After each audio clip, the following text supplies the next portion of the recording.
আপনার আমার দেশে একটা বড় মানে একটা মিসাইল এসে পড়লে আমরা ঠেকাতে পারবো না বা পারবো কিনা ঠিক নাই, এটা তো আমাদের জন্য লজ্জার। আমরাই বা কী করলাম, আমাদের প্রিভিয়াস জেনারেশন কি করছে? একটার পর একটা গভর্নমেন্ট আসছে আর গেছে, তারা কি করেছে? কেন করতে পারলো না? কেন এই জায়গায় আসলো 50 বছর পরেও? এখন তো প্রশ্ন উঠতেছে, এগুলো প্রশ্ন এখন উঠবে কেন? এই প্রশ্নগুলো তো আগেই ওঠা উচিত ছিল। কান্ট্রিগুলো কিভাবে করতে পারলো, আমরা কেন পারলাম না? আমরা কি ওই মুখ দিয়ে পাহাড় ঠেলে ফেলবো? মুখ দিয়ে যে আমরা যুদ্ধ করে ফেলবো? যুদ্ধ তো এখন ঢাল তলোয়ার হবে না। অনেকে বলে যে ঢাল তলোয়ার দিয়ে শেষ জামানায় যুদ্ধ হবে, হাদিসের ব্যাখ্যা করছে না অনেকে। এটা নিশ্চিতভাবে বলা যায় না, তো এটা নিশ্চিতভাবে বলা যাবে না এটা, কারণ অনেক হাদিসের শব্দ আছে যেগুলো রূপকথায় আসছে। তার এক হাতে জান্নাত থাকবে, এক হাতে জাহান্নাম, তার মানে কি বুঝছেন? জান্নাত হাতে নিয়ে ঘুরবে, জাহান্নাম হাতে নিয়ে ঘুরবে? জান্নাত কোনো মানুষ হাতে নিয়ে ঘুরতে পারে? জান্নাত এত ছোট? এগুলো রূপক কথা। অনেক কিছু আছে হাদিসের রূপকথা। তো এখানে ঢাল তলোয়ার নিয়ে আপনারা পড়ে আছেন যে আমরা আবার পারমাণবিক যুদ্ধ হবে, সবাই আবার আমরা ঘোরায় ফিরে যাব, তারপরে ঘোরায় ঘুরে আমরা যুদ্ধ করব। তো কি হবে এটা তো নিশ্চিতভাবে বলা যাচ্ছে না। হতেও পারে, আবার নাও হতে পারে। যদি এখনকার যুগে আপনি ইসলামের জন্য যুদ্ধ করতে চান, তাহলে আমাদেরকে এখনকার জেনারেশন বা এখনকার যুগ যেভাবে এগিয়ে গেছে ওইভাবে প্রযুক্তি অর্জন করতে হবে, তাছাড়া কোনো গতি নাই তো। আর দ্বিতীয় বিষয়টা হচ্ছে দিন কেন্দ্রিক যে বিষয়টা, ওইটার 5টা পয়েন্ট বলে দিই। পরের দার্সে ইনশাল্লাহ আরও 5টা করে বলবো ইনশাল্লাহ, ঠিক আছে? এখন লিখেন, দিন যে বিজয় হোক এটা আমরা যে চাই, এইটার জন্যে আমাদের কি কাজ করা দরকার, কি কাজ করা দরকার আর কি। অনেক কাজ করা দরকার, তার মধ্যে আজকে 5টা কাজের ইহতেমামের কথা বলবো আমরা। 1 নাম্বার হচ্ছে ইলমি যোগ্যতা হাসিল করা। কি বললাম? ইলমি যোগ্যতা হাসিল করা, সেটা অবশ্যই ইসলামী জ্ঞান হতে হবে, এবং ইসলামী জ্ঞানের সাথে অন্য যে কোনো উপকারী জ্ঞান হতে পারে। এখানে ইলমি যোগ্যতা বলতে আমি শুধুমাত্র ফরজে আইনের জ্ঞান, আকিদার জ্ঞান, সিরাতের জ্ঞান, কোরআন তেলাওয়াতের জ্ঞান, তাসবিদের জ্ঞান, এগুলো বোঝাচ্ছি না। এগুলো অবশ্যই আমাদের বেসিক, এগুলো ছাড়া তো চলবেই না, এগুলো তো ফরজ আমার উপরে। এটা ছাড়াও যে কোনো উপকারী জ্ঞান হাসিল করা উচিত দিন কায়েমের জন্য। জ্ঞান, হ্যাঁ, যেমন ইন্টারনেটের জ্ঞান, অর্থনীতির জ্ঞান, সমরনীতির জ্ঞান, পলিটিক্সের জ্ঞান, সোশ্যাল অ্যাফেয়ার্সের, ওয়ার্ল্ড পলিটিক্সের, ওয়ার্ল্ড অ্যাফেয়ার্সের, জিও পলিটিক্সের, যে কোনো উপকারী জ্ঞান যেটা আমাকে ইসলামের মানে ইসলাম প্রচার প্রসারে সাহায্য করবে, সেটাই হাসিল করা উচিত। বরং এই জ্ঞানগুলো এখন অবশ্যই হাসিল করা উচিত, না হলে আপনি কোরআন সুন্নাহকে দিয়ে বিশ্বকে ব্যাখ্যা করতে পারবেন না, এবং সুন্নাহকে দিয়ে বিশ্বকে ব্যাখ্যাও করতে পারবেন না। আমি বহু মানুষকে আগেও বলেছি, এখনও বলছি, যে এখনও বাংলাদেশের মধ্যে এমন অনেক মানুষ আছেন যারা কোরআন সুন্নাহ পড়েন কিন্তু অর্থনীতি বুঝেন না, রাজনীতি বুঝেন না, অর্থনীতির মারপ্যাচগুলো বুঝেন না, পশ্চিমাদের অপতৎপরতাগুলো বুঝেন না, তাদের ট্র্যাপগুলো বুঝেন না, ফাঁদগুলো বুঝেন না। অনেক মানুষই আছেন যারা কিন্তু কোরআন সুন্নাহ তারা পড়ছেন। কাগজের মুদ্রা, ইলেকট্রনিক মানি আর দিনার দিরহামের পার্থক্য কি থাকলে ভালো হতো, কোনটা থাকলে আমাদের মানে স্বার্থ উদ্ধার হতো, সেটাও আমরা অনেকে বুঝি না। একটা হালাল হারাম জায়েজ না জায়েজের প্রশ্নটা আরেকটা প্রশ্ন। একটা প্রশ্ন হচ্ছে আমি ঠকছি না জিতছি, আমি ঠকতেছি না জিততেছি, এটা তো একটা গুরুত্বপূর্ণ প্রশ্ন। অর্থ ব্যবস্থা দিয়ে আমাদেরকে ঠকানো হচ্ছে, হালাল হারাম জায়েজ না জায়েজ সেটা তো একটা বড় মশালা থাকলো, এই শরীয়তের মশালা। একটা হচ্ছে এই যে বৈষয়িক মশালা, যে আমাকে ঠকানো হচ্ছে, তো জুলুম করা হচ্ছে আমার উপরে, তা আমার উপর জুলুম করা হচ্ছে, আমি জুলুম মেনে নিচ্ছি, এটা কি ঠিক হচ্ছে কি না? পুরো উম্মার উপর জুলুম করা হচ্ছে, আমরা মেনে নিচ্ছি বা ওদের পক্ষেই আমরা ফতোয়া দিচ্ছি, এটা ঠিক হচ্ছে কি না? আছেন অর্থনীতি বুঝেন না, এই অর্থনীতির যে এখনকার আধুনিক অর্থনীতি যেটা, ওইটা ওদের মারপ্যাচগুলো বুঝতে পারেন না, ওদের রাজনৈতিক মারপ্যাচগুলো বোঝেন না। তাই ইলম বলতে আমি শুধুমাত্র এক কেন্দ্রিক ইলমকে বোঝাচ্ছি না। এখানে ইলম মানে আমি বোঝাচ্ছি যে যত জ্ঞান আমাকে ইসলাম প্রচার প্রসারে প্রতিষ্ঠায় সাহায্য করবে সবগুলোই এখানে ইনক্লুডেড। এমন কোনো জ্ঞান আমরা হাসিল করব না যেটা ইসলাম প্রচারে আমাকে সহযোগিতা করবে না এবং বেহুদা কাজ, কোনো কোনো ফজিলত নাই, কোনো লাভও নাই, শুধু শুধু এগুলোর পিছনে পড়ে থাকা। হ্যাঁ, যেমন ওই যে কলা, সাহিত্য, এইগুলো আছে। তো এইগুলো দিয়ে কী হইল? একটা মিসাইলও তো তৈরি করতে পারলো না, পারছে? 50 বছর 60 বছর হচ্ছে। থাক, এটা নিয়ে আপনারা আর হাসাহাসি করেন না, কারণ এটা আমাদের জন্য লজ্জার। মানে এই যে আমরা মাঝে মাঝে একটা বিষয় পেলে ট্রল করি, আপনি কাকে ট্রল করতেছেন? মানে ট্রল তো করতেছেন নিজেকেই। আপনার আমার দেশে একটা বড় মানে একটা মিসাইল এসে পড়লে আমরা ঠেকাতে পারবো না বা পারবো কিনা ঠিক নাই, এটা তো আমাদের জন্য লজ্জার। আমরাই বা কী করলাম? আমাদের প্রিভিয়াস জেনারেশন কি করছে? একটার পর একটা গভর্নমেন্ট আসছে আর গেছে, তারা কি করেছে?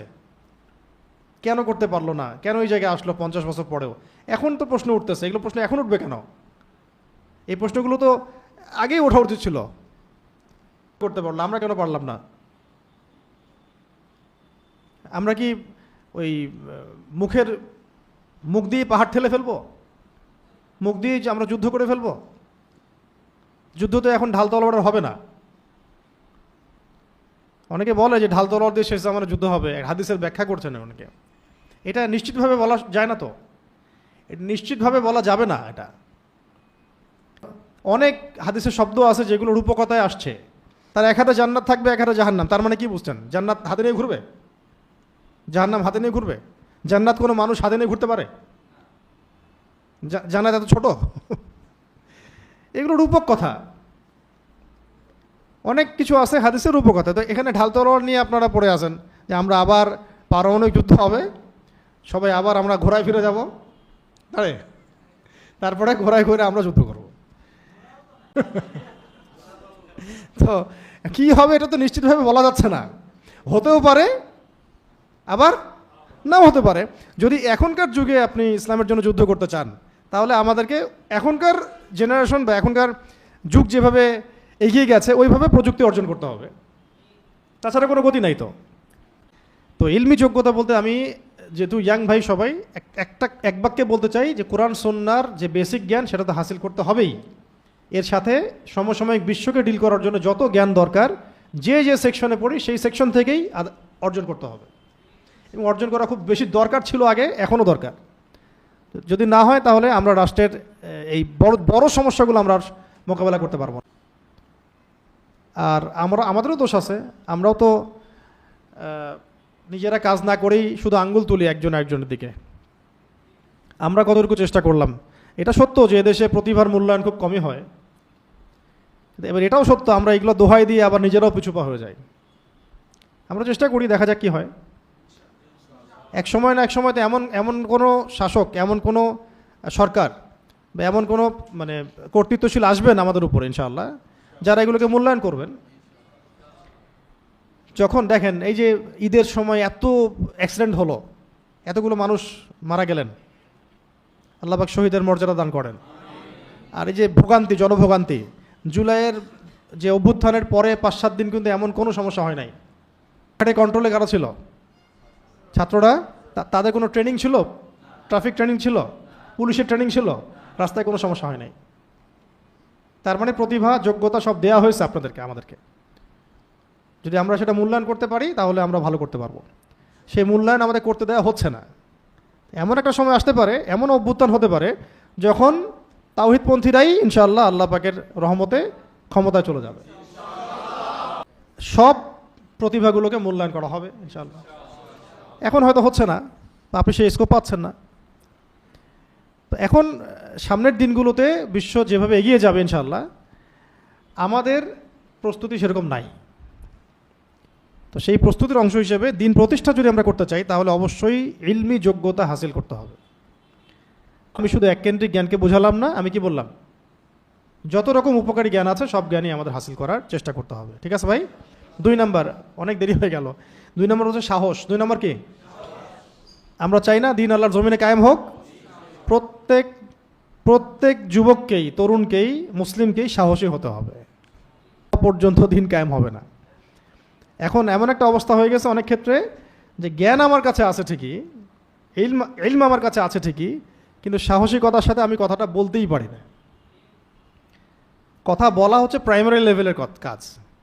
এই যে সাহসিকতার সাথে দু চারটা কথা বলে দেওয়া, এটা খুব ইনিশিয়াল কাজ। আসলে দাওয়ার ক্ষেত্রে ইনিশিয়াল একটা কাজ। এটা বাস্তবায়ন করার জন্য মাঠে নামা, সংঘবদ্ধ হওয়া, প্রচেষ্টা চালানো, প্রয়োজনে জান দেওয়া, মাল দেওয়া, ওইটা হচ্ছে বড় লেভেলের জিহাদ।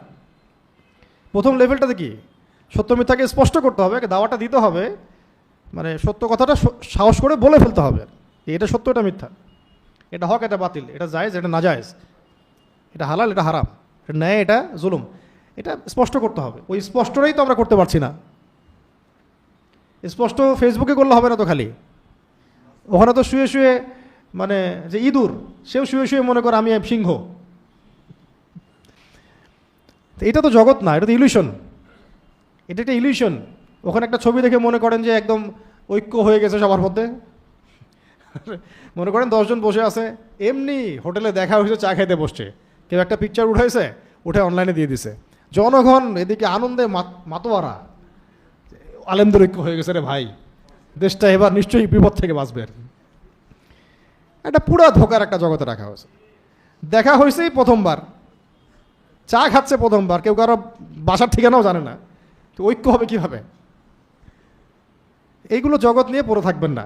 সাহসী হয়ে মাঠে ময়দানে কাজ করেন, মসজিদে, মিম্বরে, আপনার মক্তবে, মাদ্রাসায়, এগুলো বড় বড় খেদমত। এনে কি করতে পারি আমরা? সর্বোচ্চ ভালো কিছু বিষয় ছড়ানোর চেষ্টা করতে পারি, তাও এটাতে খুব একটা বড় লেভেলে কাজ আসলে হবে না। এটা হাইপ সৃষ্টি হয়, হাইপ দিয়ে বিপ্লব হয় না। তাদরিস হতো, একটা তানজিম ছিল তখন। এরপরে আস্তে আস্তে এটা সমাজে ছড়িয়ে যেত, প্রয়োজনে তারা মানে বিপদ ফেস করতেন, প্রয়োজনে হিজরত করতেন, প্রয়োজনে আঘাতের বদলে পাল্টা আঘাত হতো।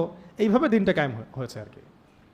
প্রযুক্তি কাজে লাগাবো, তবে আমরা প্রযুক্তির ধোকায় পড়বো না এবং অপব্যবহারে পড়বো না। আল্লাহ পাক আমাদেরকে বোঝার তৌফিক দান করুন।